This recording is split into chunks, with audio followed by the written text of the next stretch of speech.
Today's video is made by request. Liam Vandenberg asked why a vote of no confidence hasn't happened yet, and what would follow if it did.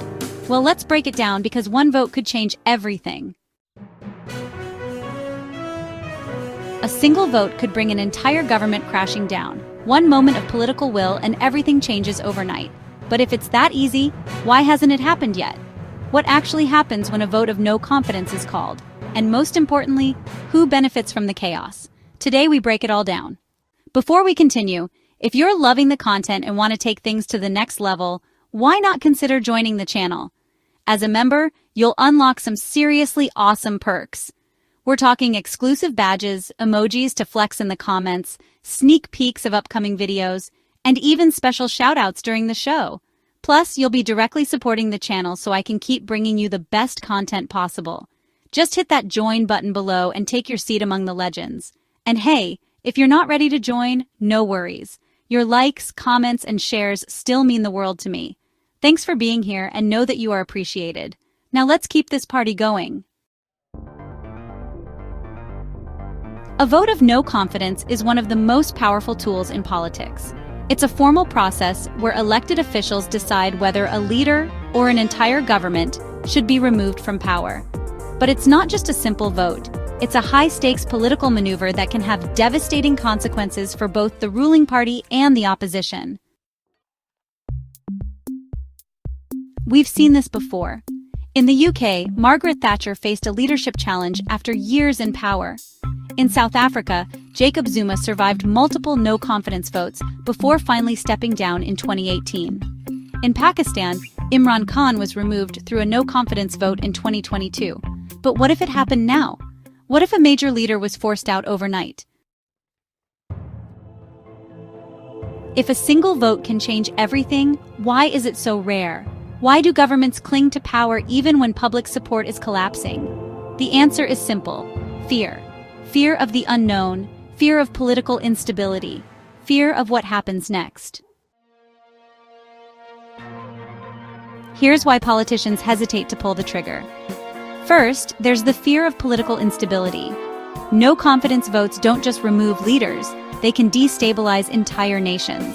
Removing a president or prime minister without a clear successor can lead to a power vacuum, where different factions fight for control, creating even greater instability than before.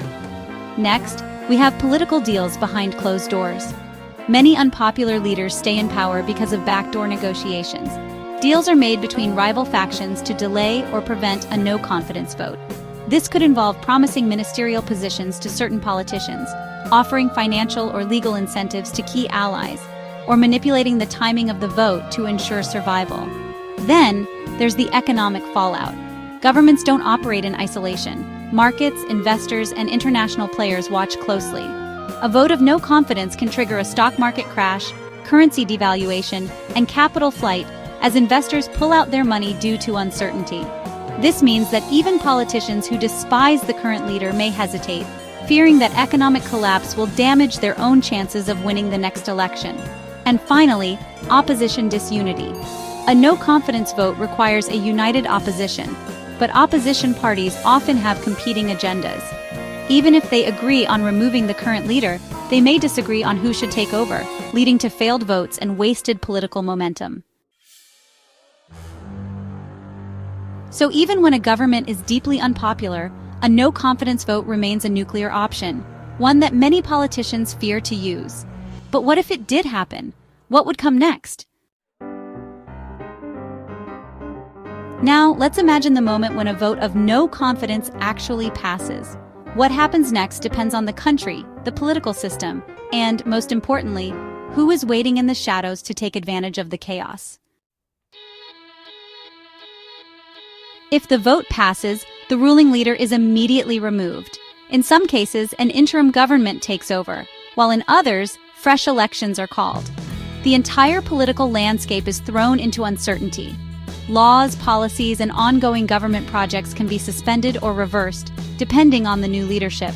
Without a clear successor, internal battles explode within the ruling party.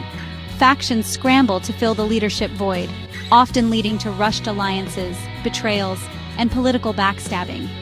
This power struggle can last weeks or even months, leaving the government paralyzed and unable to function.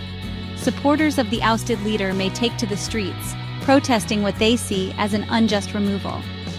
Opponents may also rally for sweeping reforms, demanding changes beyond just leadership. In extreme cases, riots or violent clashes can erupt, especially if law enforcement or the military take sides. The stock market and national currency may take a massive hit as investors panic over political uncertainty. International trade agreements could be affected, leading to inflation, job losses, and economic downturns.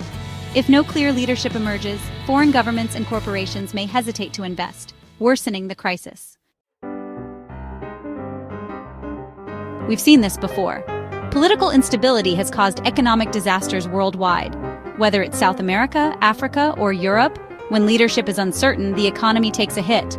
The real question is, who stands to gain from the chaos? Once the dust settles, the real struggle begins. What happens after a no-confidence vote? Some countries immediately hold new elections, giving the public a chance to decide who takes over. But elections come with uncertainty. They take time, money, and resources, and in many cases, voters are left with poor choices. In some cases, opposition parties unite to form a coalition government, but coalition governments often collapse quickly as different factions struggle to maintain power. When a government is in crisis, foreign nations and corporations take advantage. Outside players might manipulate elections, fund opposition groups, or use economic pressure to influence the outcome. In worst-case scenarios, a military coup or authoritarian rule could emerge under the pretext of stabilization. A vote of no confidence isn't just about removing a leader. It's about what happens next. The real power isn't in the vote itself. It's in who steps in to fill the void. So the question remains, who really wins when a government falls? Do you think a vote of no confidence should happen? And if so, who should take over? Let's talk in the comments. Thanks for watching, and I will see you in the next video.